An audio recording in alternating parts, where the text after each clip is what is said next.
Vale, bueno, seguimos con la siguiente ponencia. Se nos ha olvidado antes de primera mañana que sepáis que evidentemente durante todo el día va a haber talleres. Si alguno tenéis alguna, o sea, están arriba, si alguno tenéis alguna duda, preguntadlo ahí afuera en el mostrador a cualquiera de nosotros. Y nada, los talleres, pues la gente que lo tuviera reservado, este año tenemos sold out de todos. Hay alguna silla de más, o sea, dejemos a la gente que tiene su entrada a entrar y si quedan sillas y eso, pues el que se quiera, el que le interese, que se quede. Eso por ahí y nada, seguimos con la siguiente ponencia, Unfixable Vulnerability, The Human Being, por parte de Víctor Nieves y Manuel Achaque, ¿vale? Espero que disfrutéis.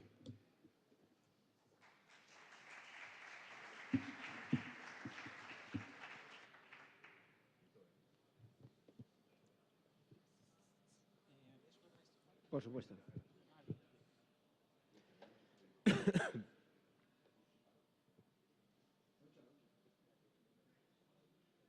¿Te ayudo? Lo tienes.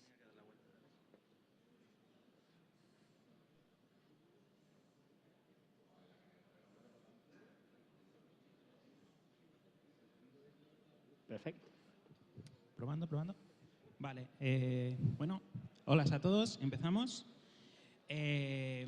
Bueno, muchas gracias por estar por aquí, todos. Bueno, el título ya lo han... Perdón. Ya nos han presentado, pero bueno, también lo haremos nosotros. Nuestra charla se titula Unfixable Vulnerability, The Human Being, es decir, la vulnerabilidad que persiste el ser humano. Primero, una pequeña presentación, ¿vale? Yo soy Víctor Nieves.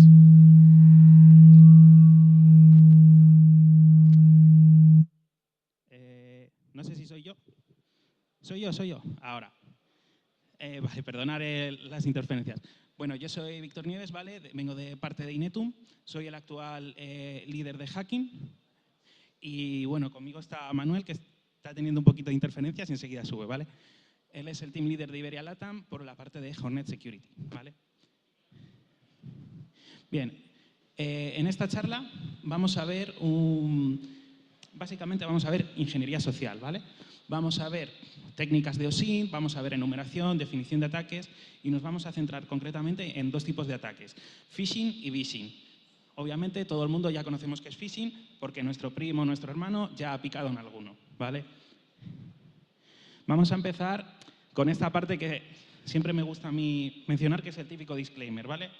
Es importante tener en cuenta que estos ejercicios pueden generar quejas, incertidumbre y dolor en las víctimas. Siempre, además por experiencia, cuando alguien ha picado, se ha sentido muy mal por picar y luego nos han echado la bronca. Y el problema no ha sido mío, ha sido tuyo por picar. Entonces, siempre, si trabajamos de cara a cliente, hay que solicitar el permiso, ¿vale? Tiene que estar aprobado. Acordar cualquier tipo de campaña, es decir, avisarles por lo menos a los que son los organizadores por parte del cliente, informar sobre tu infraestructura relevante, tus servidores de correo, tus direcciones IP, las direcciones de correo que vas a utilizar, etcétera. Y bueno, importante definir qué objetivo queremos tras esta campaña. Es decir, la campaña puede ser un simple mail o podemos encadenarla con más vulnerabilidades o ataques que ya veremos, ¿vale? Vale, aquí he querido definir una serie de pasos que a mí me gusta realizar para realizar una campaña de ingeniería social. Como vemos aquí abajo, tenemos la Cyber Kill Chain, que muchos ya conoceréis, con sus pasos. En el cuadradito azul, principalmente en los que nos centramos en estos ejercicios de ingeniería social. Primero, iremos uno a uno, pero bueno, tenemos que definir claramente nuestros objetivos, ¿vale?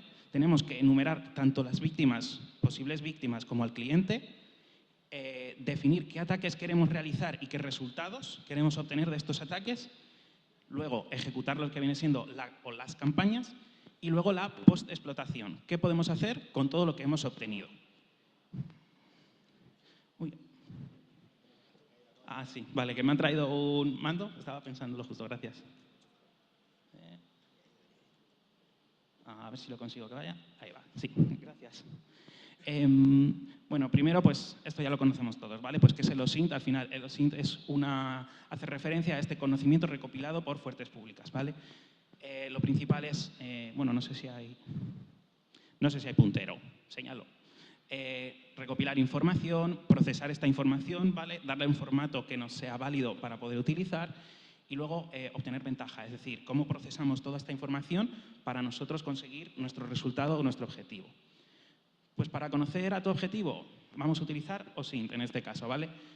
Una serie de herramientas para, recordemos, nuestro target, es decir, nuestro cliente. Si yo voy a atacar, por ejemplo, a Inetum, primero hablar con Inetum que se enfadan, si lo hacemos sin avisar, y luego utilizar pues, una serie de herramientas. Estas son unas poquitas, hay infinitas herramientas. Shodan, Whois, Censis, BuildWith, para conocer las tecnologías que utilizan en la compañía, Internet Archive, CRTSH, hay muchísimas herramientas OSINT pasivas. También tenemos que realizar OSINT para conocer a las personas, a los trabajadores de la empresa, de nuestro cliente. Principalmente, pues ver qué información nos interesa. Normalmente direcciones de correo electrónico, teléfonos, si hay posibles leaks de contraseñas o usuarios, ¿vale? Internos, e información sensible del usuario. Herramientas, pues forums de brechas, como puede ser Proxinova o Bridge Forums, ¿vale? Herramientas de búsqueda de empleo, como LinkedIn o cualquier foro de búsqueda de empleo. Ahí normalmente encontramos tanto empleados como la empresa, como posiciones que se ofertan, ¿vale? Y podemos más o menos ir obteniendo información sobre puestos de trabajo o cualquier tipo de cosa. Y bueno, pues más herramientas como Spiderfoot, Google Dorking, ¿vale? No nos olvidemos de la vieja confiable. También está la Deep Web, ¿vale? La web oscura, Internet profunda, nombres mil. A veces también hay información recopilada de ataques reales, ¿vale? Y por último, si vemos que nos atascamos con esta enumeración y no encontramos información sobre nuestra víctima a nivel de empleados, direcciones de email, una ayudita, si hace falta, se pide al cliente. También es importante, y aquí lo pongo, tener claros los objetivos de nuestro ataque, del ejercicio y los esfuerzos que merecen la pena. No todos los objetivos que queramos realizar pueden, a lo mejor, o necesitan ese esfuerzo adicional de búsqueda de información. Si es necesario, al final todo esto depende de lo que se acuerda con el cliente en esta campaña y los objetivos, que ya veremos, directamente se te puede proporcionar esta información. Números de teléfono, direcciones de correo, etc. Bien, pasamos a los ataques. Principal, pues para nosotros hacer un ataque de ingeniería social tenemos que tener claros qué objetivos tenemos, ¿vale? Los más comunes que suelen pedir, concienciación. Una campaña de phishing clásica para concienciar a la gente que cae para que no vuelva a caer y darle esos métodos y esas píldoras formativas para poder defenderse frente a ataques reales. También otro de los objetivos comunes es el robo de credenciales, ¿vale? Poder ver qué usuarios son propensos a liquear sus contraseñas, poder obtener incluso patrones, contraseñas sencillas o las contraseñas por defecto, ¿vale? De las empresas. Luego también, pues emular un ataque interno o externo, dependiendo del objetivo que queramos hacer. Y luego también, pues la parte de reconocimiento. Poder con esto reconocer tanto la estructura organizativa de la empresa como incluso, ya veremos, estructura interna de la infraestructura. Bien, el siguiente paso es definir ataques. Métodos, pues también hay muchísimos. Los más conocidos, el phishing, ahí tenemos pues un ejemplo típico de Microsoft, ¿vale? De, oye, tu cuenta están intentando entrar, oye, un virus, oye, cualquier temática que ya conocemos. Phishing por SMS, ¿vale? De estos, además, ahora están muy de moda. Recibes un SMS de, oye, tu banco tal, están intentando entrar, pero no tienes cuenta en ese banco, rarete. Phishing, ¿vale? Estas estafas que yo por lo menos estoy recibiendo casi siempre por teléfono diciendo, oye, agrégame al WhatsApp que tengo un trabajo para ti. Yo no estoy buscando trabajo, no te conozco, no tengo WhatsApp. QR-Racing, que al final es poner un código QR malicioso, donde tendría que haber uno benévolo, por así decirlo, y claro, es malo y mismamente te pone un Bizum y estás pagando a quien no toca. Y hay muchísimos más métodos. Aquí he puesto los más típicos, pero hay un montón de métodos de estafar. Bien, centrándonos en el phishing, pues bueno, ahora ya voy a pasar a la parte un poquito más técnica. Pues hay que elegir pues, para una campaña de phishing qué herramientas queremos utilizar. Por ejemplo, una que conoce todo el mundo es GoPhish porque es de open source, es pública y es bastante sencilla para poder realizar y montar tú tus propias campañas. Luego también tienes otras alternativas, como puede ser la propia suite de Microsoft, que muchas veces se habrán utilizado pues, para ejercicios internos y demás. ¿Qué hay que hacer también? Configurar tu servidor de correos, ¿vale? Normalmente, y ahora mismo Microsoft también se está poniendo un poquito más fuerte, también la parte de Google, de Gmail, configurar las cabeceras de Kim, de Mark, SPF, todo tipo de cabeceras, pues para intentar no llegar a las carpetas de spam, ¿vale? También, ¿qué podemos hacer? Comprar un dominio. Comprando un dominio, hay un par de ataques que son muy interesantes, que son Tape-Squatting y Homograph Attack. Básicamente, Homograph Attack lo conoceréis, por ejemplo, siempre se pone el ejemplo de Apple, ¿vale? Si tú buscas apple.com, pues entráis a la página de Apple original, pero si utilizáis un diccionario o un vocabulario cirílico en las vocales, por ejemplo en la A, que es muy similar a la A española de nuestro, o del vocabulario normal, por así decirlo, no se traduce igual el dominio. Entonces no estás entrando a la página oficial de Apple cuando a tus ojos puede parecer que sí. También, pues, por último, definir qué plantilla queremos usar, ¿vale? Al final, phishing hay 1000 sabores, por así decirlo. Ya veremos un par de ejemplos, pues, oye, tu ordenador está infectado, oye, has ganado un iPhone, oye, tu entrada está aquí, tu entrada de la Hacken, etc. Y luego, pues, planificar las campañas. Es muy importante, como he dicho, pues, para los clientes que todo esto esté fijado en un tiempo, por si reciben un ataque real y se piensan que somos nosotros y no somos nosotros. Resultados esperados en una campaña de phishing. Pues lo más normal suelen ser pantallas de login en los que se introducen credenciales de acceso, ¿vale? Si la compañía, el cliente, el objetivo utiliza, por ejemplo, Microsoft, pues hacemos una plantilla del login de Microsoft, ¿vale? Que además es fácil saltar el MFA, el doble factor de autenticación, y obtener credenciales de acceso, ¿vale? Como he dicho, patrones de contraseñas. Está mal decirlo, de hecho todo el mundo yo creo que ya lo sabe. Las contraseñas por defecto que te ponen cuando te dan un ordenador por primera vez, pues mucha gente sigue utilizando esa contraseña, pero iterada. Mi contraseña es Inetum, estamos en el 25, Inetum 25, y hay que ponerle un carácter raro, un asterisco. Y por desgracia esto, mucha gente lo utiliza y lo hace así.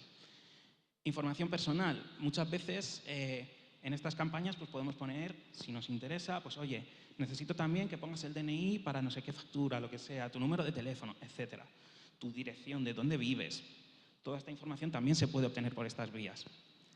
Perfiles de personas más vulnerables. Las personas menos técnicas, becarios, personas que no conocen los métodos que tiene la organización o el cliente para defenderse sobre estos ataques, ¿vale? Y luego, bueno, y al final, pues lo que le gusta al final a los directivos son gráficas, numeritos, estadísticas de éxito, reportes y también importante para ellos, pues quienes no han leído los correos, quienes directamente los llevan a phishing, todo este tipo de métricas, ¿vale? Y bueno, ya por último, pues aprender un poquito de esas configuraciones vulnerables que pueden tener los servidores de correo. Vale, vamos a hablar también, antes de ver unos ejemplos reales, sobre phishing. Aquí es importante mencionar que suele haber poco volumen en este tipo de campañas, ¿vale? Pero suele haber un gran impacto cuando lo hay, porque hay poco volumen. Y también son difíciles de automatizar. ¿Por qué? Porque al final phishing es una llamada por teléfono. Y para estas cosas la ingeniería social acaba siendo interactuar tú con la otra persona y poder llevar una conversación real. Entonces es una explotación manual. Sí que tenemos herramientas automáticas, ¿vale? También existen los bots y las IAs, que están ahora mismo muy de moda, y luego veremos pues, un ejemplo de cómo se pueden utilizar aquí. Tenemos también pues, que hacer un guión.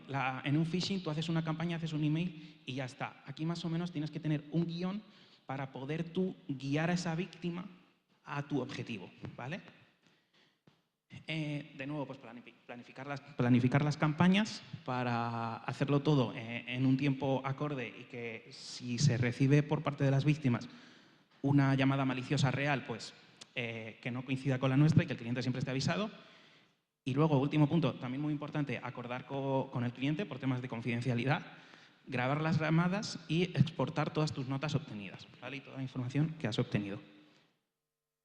Resultados en una campaña de phishing. Pues un poquito como las campañas de phishing, pero conforme lo queramos nosotros guiar. Por ejemplo, podemos obtener información sobre la estructura de la empresa. ¿Quién es jefe de quién? ¿Quiénes son los supervisores? ¿Quiénes son los equipos? Aquí he puesto contraseñas porque veremos un ejemplo que nos han llegado a dar contraseñas por teléfono, ¿vale? Que parece mentira, pero no lo es. Información física relevante. Por ejemplo, equipos críticos en la oficina, si hay algún ordenador con POSIT, ¿vale? Esto también es muy interesante porque estamos en 2025 y sigue pasando. Perfiles o personas pues, más vulnerables, ¿vale? Por teléfono, pues si llamas y te haces pasar por alguien, a lo mejor se creen que eres ese alguien y empiezan a responderte con miedo y te responden a todo, ¿vale? Procedimientos inseguros, personas que no saben cómo tratar frente a una posible estafa. Y bueno, finalmente, pues estadísticas de éxito, de nuevo, personas que se hayan detectado, pues que son propensas a este tipo de fraudes. ¿Qué podemos hacer después de una campaña de ingeniería social? Explotar. Y con explotación, pues depende un poquito de la información que hayamos obtenido. Por ejemplo, reutilizar las contraseñas. Si nos han dado contraseñas y tenemos acceso y tenemos los correos de esta gente, pues intentar entrar en sus cuentas de correo, o incluso si tenemos algún tipo de acceso a la red interna, pues utilizar este tipo de credenciales. Password spraying, básicamente. Crear tus propios diccionarios. Como he dicho, si vemos que varios usuarios utilizan Inetum 25 asterisco, vamos a probar más años, porque los del 2023 a lo mejor han pensado igual, ¿vale? Como he dicho, información sobre la estructura organizativa de la empresa. ¿Para qué? Para poder hacer luego un spear phishing o un phishing dirigido, ¿vale? Que lo tenemos al final, ¿vale? Y información sobre protocolos físicos. Por ejemplo, turnos de rotación, turnos de descanso, cuando la mayoría de los empleados se van a comer. ¿Por qué? Porque esto nos puede ser útil para realizar un ataque de intrusión física. Por ejemplo, si yo voy a ir a un hotel y me sé cuándo son los turnos de descanso de esta gente, lo mismo me permite entrarme, colarme, básicamente, sin que me vean, ¿vale? Y bueno, hasta aquí toda la parte teórica, pero ahora vamos al mundo real. Aquí voy a exponer dos clientes, sin dar nombres, y os voy a explicar dos tipos de ejercicios en los que hemos participado. En este primer cliente teníamos como objetivos concienciación de los empleados, ¿vale? Este es un objetivo común. Siempre queremos pues, que nuestros empleados sean mejores.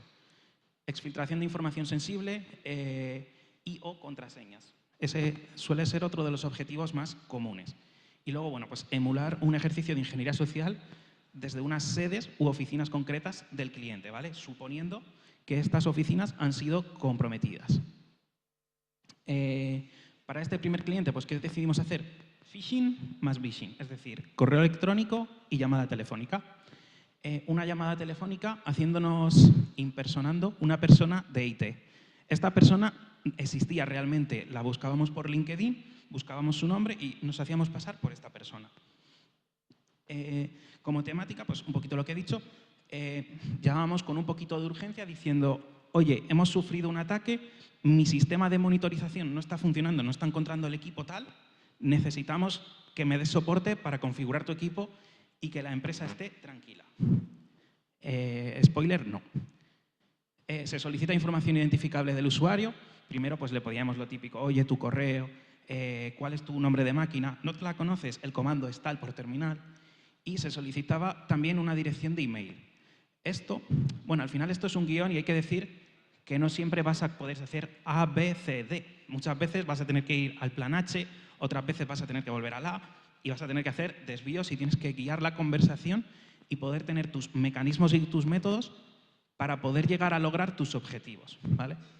En muchos casos solicitábamos directamente pues, la dirección de email y le decíamos, oye, con la excusa de que nuestro sistema le ha pasado algo, te vamos a enviar ahora mismo un correo electrónico con un enlace para podernos hacer un TeamView o cualquier cosa de compartir información y yo te arreglo el ordenador, ¿vale?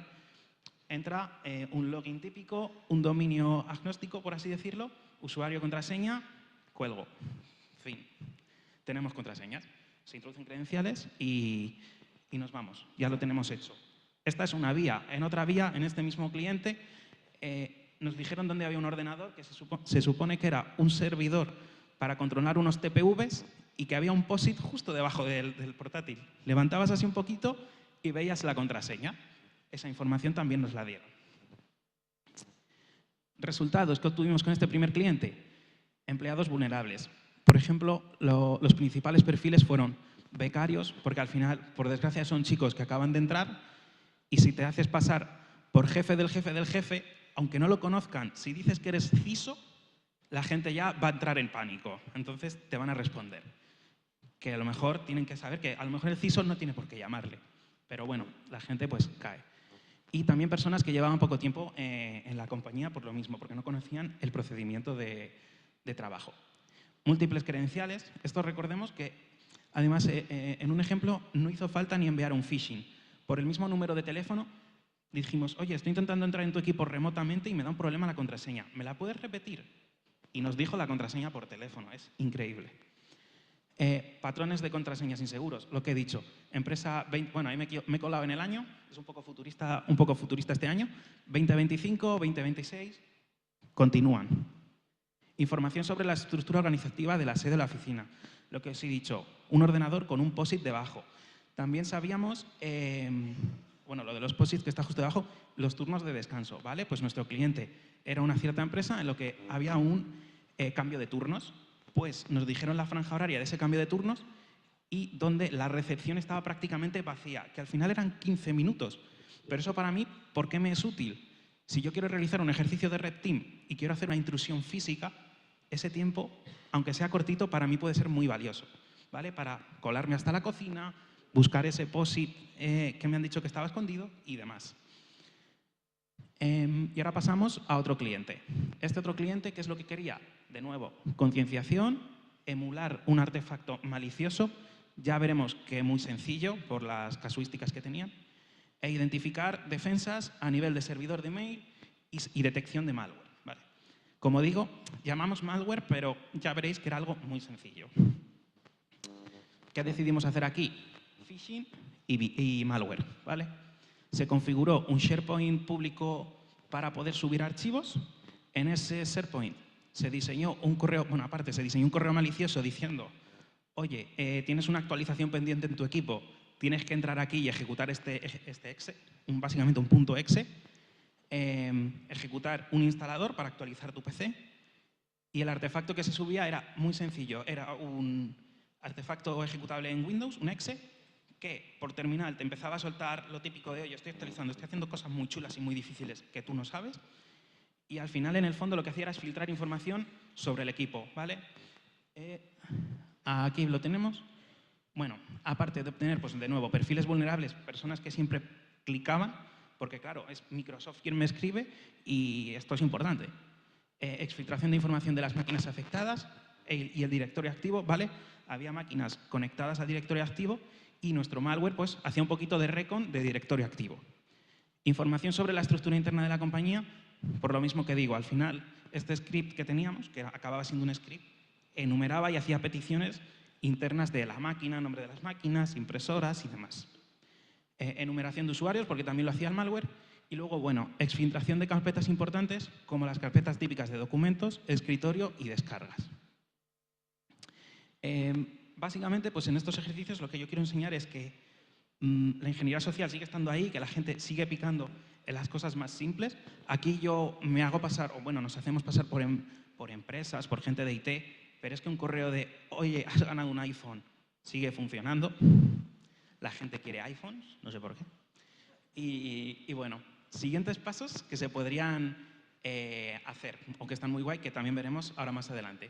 Por ejemplo, grabar una víctima VIP, como he dicho, grabar de verdad, tener una conversación con el CISO de nuestro cliente, ¿vale? Y grabar una conversación totalmente aleatoria en la que tengamos patrones de voces, ¿vale? Y que esta persona hable, ¿vale? Para nosotros grabarlo. Con esto, poder utilizar la IA y generar un discurso para suplantar a esta persona y utilizarlo en las campañas de phishing para que ser esa persona y sonar como esa persona. Y entonces, esas personas que a lo mejor no picaron con mi voz, con esta voz emulada, sí que piquen. Bueno, mejorar técnicas de mail spoofing, seguir mejorando cualquier procedimiento que tengas de campaña de phishing para no llegar a spam, ¿vale? Porque hay sistemas y servicios que son difíciles de saltarse.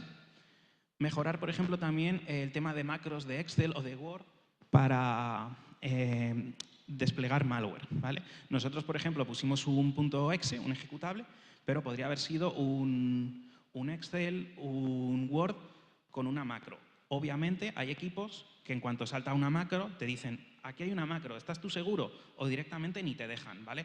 Todas estas técnicas pues hay que seguir perfeccionándolas, buscar técnicas para bypassear pues este tipo de controles de seguridad. Y también por la parte de malware, elaborar malware más malicioso, porque como digo, este malware que se hizo no era malicioso, no cifraba nada, ¿vale? Porque no teníamos esa intención, el cliente no lo quería. Pero bueno, se puede hacer malware que de verdad haga cosas al sistema, que los sistemas sí detecten, porque esta filtración de datos, el EDR, el Windows Defender, no detectó nada. O sea, dijo, estamos aquí bien, tranquilitos. Y hacer cosas pues, que puedan influir más en este equipo, como por ejemplo un backdoor a los equipos, y saltarnos las técnicas de defensa. ¿Vale? Y bueno, ahora doy paso a mi compañero Manuel. Perfecto. Bueno, a ver, Víctor ha explicado muy bien cómo hacen los ejercicios de simulación, cómo ocurre esto y ahora me toca a mí. Y yo sé menos que él. Entonces necesito tirar más de herramientas que me ayuden, ¿vale? Él es el que sabe, yo soy el que hace chistes. Y hemos intentado hacer un ejercicio para que veáis cómo podemos utilizar diferentes herramientas que están al alcance de todos vosotros para hacer estas simulaciones y los ejercicios de phishing real que os ha explicado Víctor. Lo primero que vemos es cómo podemos crear estas plantillas de simulación, ¿vale? Hoy en día. Y creo que todos los que estáis aquí probablemente estáis empezando, lleváis ya mucho tiempo, algunos de vosotros, en el mundo ciber. Una de las tendencias es utilizar la IA, pero ya no estamos hablando de utilizar IA para que nos ayude. Estamos hablando de utilizar la IA para que se comunique como tú, como yo, con las personas. ¿Vale? Ayudarla de verdad, mejorar. Hace poco ha habido una conferencia grande en San Francisco, la RSA, y es una de las tendencias que ha habido en la mayoría de herramientas de ciberseguridad. Oye, vamos a utilizar la IA para que me ayude a abrir investigaciones forense, pero voy a comunicarme con la IA como se comunicaría mi hermana, que es farmacéutica, ¿vale? No como se comunicaría Víctor, que es el que sabe.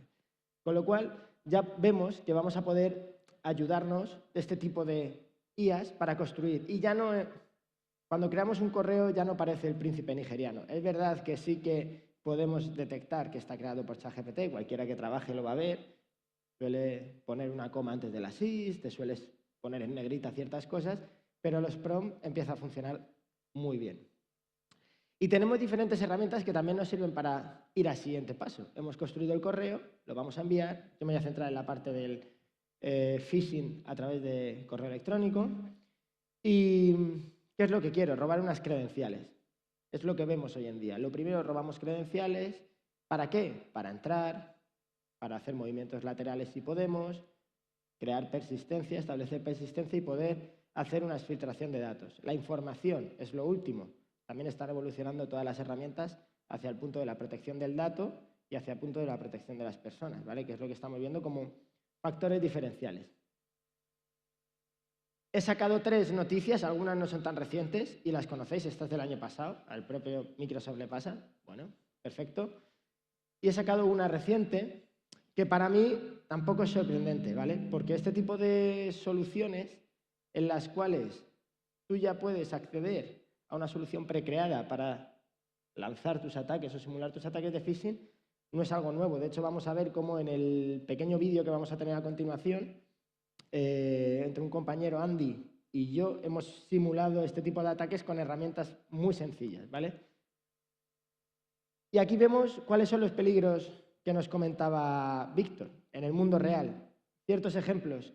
Algunos los tenemos dentro de España, no tenemos que irnos muy lejos. De hecho, lo más importante de todo que tenemos que tener en cuenta es que ya clicar en un phishing, y lo sabéis todos seguramente, clicar y fallar ya no es responsabilidad de uno solo, es responsabilidad de los de arriba, es responsabilidad de que clica, y si no, que pregunten a la empresa pública municipal de transportes en Valencia lo que ha pasado, ¿vale? Con este tipo de problemas, ¿vale? Vamos a pasar a ver cómo podemos utilizar herramientas que valen. Esta herramienta concretamente, la suscripción creo que está alrededor de los $10, más impuestos $14, la versión que os vale para todos vosotros, hay versión gratuita. para poder simular ataques de voz. Igual no sale la voz, pero lo que quiero que quedáis en el concepto es que entráis en Internet, ponéis Eleven Labs, vais a poder meter 3 audios cortos de cualquier persona que todos conocemos, yo lo he hecho con Rafael Nadal, y te simula la voz de manera bastante realista. Si pasamos a crear una voz de manera profesional, con esta misma herramienta, nos pide algo más que 3 audios de 20 segundos, pero es relativamente fácil encontrar un discurso que hizo el domingo Rafael Nadal agradeciendo también a alguno de vosotros por haber sido parte de su carrera, con lo cual tener ejemplos y poder crearlo es muy sencillo, ¿vale? Incluso nosotros mismos, aquí tenemos a Aquino, he visto a Rafa por ahí, pues están en 1000 charlas, con lo cual podemos cogerles, grabamos, lo subimos y hubiera estado genial haberla hecho la simulación. No me he atrevido a coger voz de ellos, pero podía haberlo hecho, ¿verdad? No sé si va a salir, pero es el vídeo, no sé si se va a escuchar. Bueno, pero el concepto es 3 audios fáciles de Rafael Nadal, no hay más, y os aseguro, luego si queréis, si no suena aquí, estamos fuera y os lo puedo explicar, os lo puedo enseñar, el audio. Esto suena a un 90% de Rafael Nadal, invirtiendo 4 minutos y medio, ¿vale? Es el concepto principal. Obviamente podemos trabajar mucho más, ya os he enseñado otras técnicas, yo os estoy enseñando el básico, ¿vale? Para ver cómo podemos utilizar herramientas que están al alcance de todos y que no están diseñadas para esto, obviamente. No diseñamos herramientas para este tipo de soluciones. Y vale, una vez que hemos lanzado el ataque, tenemos la simulación del phishing, hemos hecho una llamadita, hemos conseguido entrar, ¿qué es lo siguiente que podemos hacer? Bueno, introducir en ese ataque a lo mejor una URL para robar credenciales, hacer un ataque de man in the middle o de attacker in the middle, ¿vale? Perfecto, Manuel, ya lo sabemos, tenemos multifactor de autenticación, esto ya no va a ocurrir, ¿vale? Importante tenerlo y poner medidas de protección, pero no lo es todo. Y vamos a ver cómo también si buscamos herramientas que están diseñadas para otros propósitos, podemos utilizarlo para eso de manera súper sencilla. ¿Por qué? Porque la herramienta está, la documentación está y las plantillas están precreadas. Hemos hecho un vídeo para evitar efectos demo. ¿Se está moviendo? Se está moviendo. Perfecto.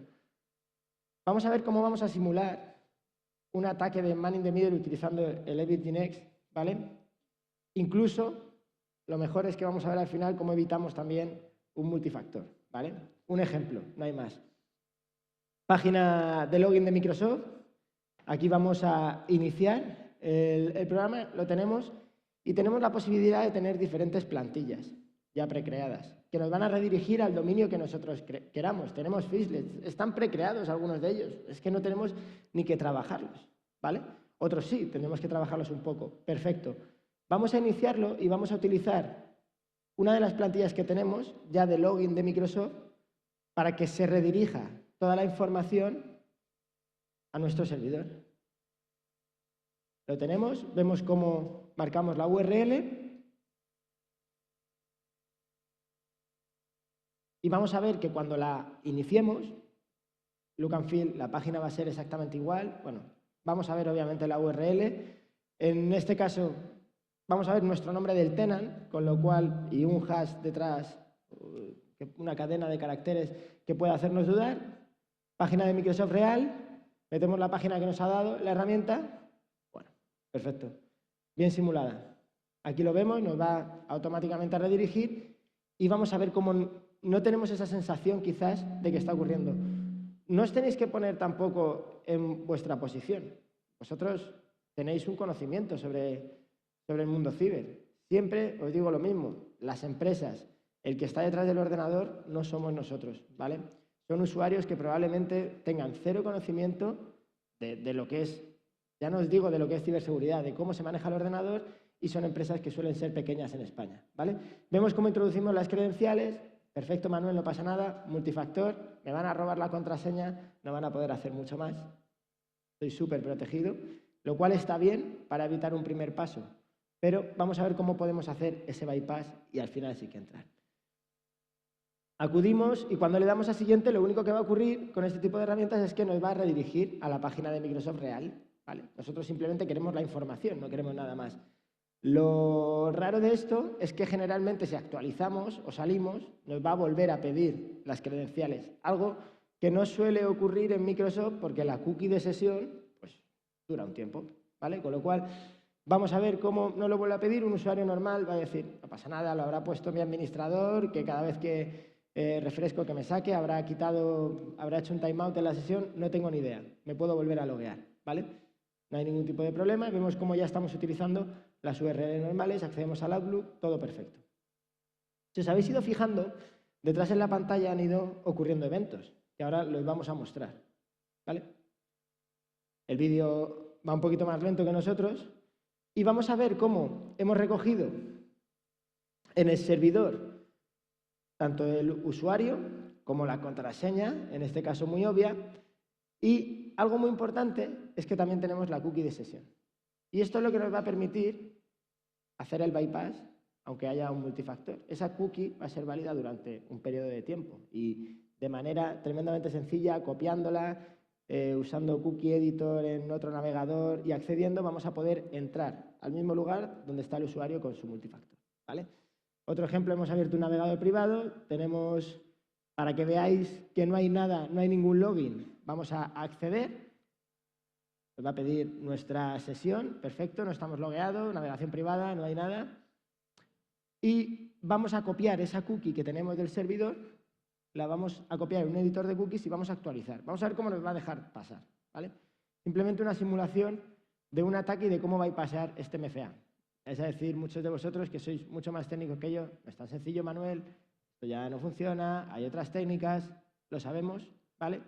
Pero tenéis que poneros en el lugar de que a la empresa X, que utiliza Microsoft y se lo gestiona su MSP de confianza de Ávila, diré que yo soy de Ávila, que es un tipo que lo mismo le instala la impresora del TPV, que le pone una pantalla en el escaparate, que le ha vendido unas licencias de Microsoft, no tiene nada de seguridad, ¿vale? Y esto es, por suerte o por desgracia, el tejido que tenemos nosotros y con lo que vais a trabajar. Nos encanta trabajar con la seguridad del Banco Santander, del BBVA y de otros grandes, pero muchas veces nos vamos a encontrar con casos más sencillos, ¿vale? Vamos a ver cómo irá el siguiente paso y hemos hablado. Una vez que estoy dentro, perfecto. Yo ya me muevo, cojo información, la utilizo y ¿qué es lo último que hago? Generalmente los ataques que vemos hoy en día, lo último que se hace cuando ya no hay más es filtramos datos y probablemente cifremos y pidamos. Ahí es cuando ya pedimos el dinero. Si te están pidiendo dinero, probablemente ya no tengan nada que hacer, ya llevan un tiempo dentro. Y vemos cómo podemos utilizar también, está mejorando, pero cómo podemos utilizar herramientas como ChatGPT. Va a ser muy rapidito para hacer un mini script, si lo haréis mejor vosotros que ChatGPT, porque vamos a ver que encima da un montón de fallos el script, pero que consigue el objetivo, que es cifrar, ¿vale? Yo aquí lo que quiero es cifrar y hacer la política de tierra quemada, por decirlo así. Entonces, vemos el ejemplo de cómo podemos leer, todo está bien, y vamos a ejecutar un script que nos ha devuelto ChatGPT con el método doAnythingNow, ¿vale? Saltándonos la ética, por decirlo así. Si utilizamos la API sabemos que también podemos hacer ciertas partes. El script falla por todos los sitios, no nos importa porque sí que se ejecuta y consigue el objetivo. O sea, ChatGPT no programa mejor que vosotros, no lo hace, pero consigue objetivos. Y vemos cómo lo que antes podíamos ver, ahora ya no lo podemos ver, ¿vale? Súper sencillo. Ejemplo para que lo veamos completo. Y todas las herramientas que ha hablado Víctor antes, que son muy importantes, que a lo mejor no conocíais, o que yo seguro que no conozco, tampoco necesito ser mago. Bueno, ahora ya tengo como amigo a Víctor y me lo va a comentar y me va a ayudar. Pero si no, también se lo puedo preguntar, ¿vale? Estamos viendo cómo Internet, la IA más fácil del mundo, o la IA más accesible de todas, que puede ser ChatGPT o cualquier otro sistema de LLM, nos va a ayudar a esta parte, ¿vale? Y entonces, ¿cuáles son los desafíos que nos encontramos? Ahora me lo traigo a mi terreno y yo que trabajo en una empresa que nos dedicamos a proteger el correo electrónico, ¿cuáles son los desafíos que me estoy encontrando hoy en día? Pues las limitaciones de las soluciones, ¿vale? Que no están preparadas para avanzar tan rápido como están avanzando los ataques, la evolución de la IA está mejorando, ¿vale? Y tenemos que adaptarnos nosotros como parte defensiva e integrarlo. Las políticas de utiliza tu propio dispositivo, que muchas veces favorecen la colaboración, pero nos dificultan el trabajar con ello, y no solo eso. Yo siempre pongo el ejemplo, tú perfecto, estamos protegiendo todo el entorno corporativo. ¿Qué pasa cuando yo, que tengo mi móvil ahí del trabajo, abro mi correo personal? ¿Vale? Ese no está protegido por nadie, tengo que tener otra capa más, adicional, y tengo que tener otro tipo de sistema, ¿vale? Y al final del todo, como decíamos al principio de la charla, las personas, nosotros, que somos los que clicamos, somos los que ponemos la contraseña de, ¿cuál era? Empresa 2025 o cualquiera de ellas. ¿Cuál es la que tienes tú? Inetum 25 asterisco, pues somos los que ponemos esas contraseñas, ¿vale? Y somos el factor principal aquí. Nosotros, ¿cómo intentamos ayudar en esa parte defensiva desde Hornet Security con Inetum? Bueno, pues intentamos traer todo el conocimiento que tenemos, porque protegemos muchos correos, buzones de correo electrónico, no solo corporativo. De hecho, probablemente algún buzón que tengáis estará protegido por nosotros, porque no solo protegemos empresas, sino que protegemos mucho tráfico residencial, ¿vale? Y con toda esa parte intentamos mejorarlo en 2 puntos. En la parte de las reglas de detección y con el Threat Intelligence, y en la parte de la concienciación, que estaba hablando también Víctor antes. Porque lo primero que tenemos que construir es la defensa multicapa. Lo estábamos hablando. Si tenemos políticas de dispositivos diferentes, si tenemos que alguien pueda abrir su correo corporativo desde un PC que no está protegido, o viceversa, o se me difumina el perímetro y no tengo pasta, y esto del SASE me suena a futurista, obviamente. Me estoy quedando en implementar 4 túneles VPN. Ahora mismo ya no te hablo de política de Zero Trust y demás. Pues debemos implementar diferentes partes de defensa, ¿vale? Y dentro de esa defensa va a estar las personas como última capa, ¿vale? Ayudarle a que sean capaces de detectar. Porque da igual lo que os cuente Manuel Achaques y da igual lo que os cuente cualquier otro, algún correo y alguna posibilidad de que llegue a vuestra bandeja va a ocurrir, ¿vale? Y el que lo tiene que detectar, las herramientas, no hay ninguna herramienta que sea infalible 100%. Y ahí tenemos que contar con que ese pequeño porcentaje vamos a tener a vosotros, sois capaces de decir, no tengo cuenta en el BBVA, como has dicho tú antes, ¿no? No sé en qué banco has dicho el ejemplo. No tengo cuenta en el BBVA, no me pueden decir que ha habido una transferencia.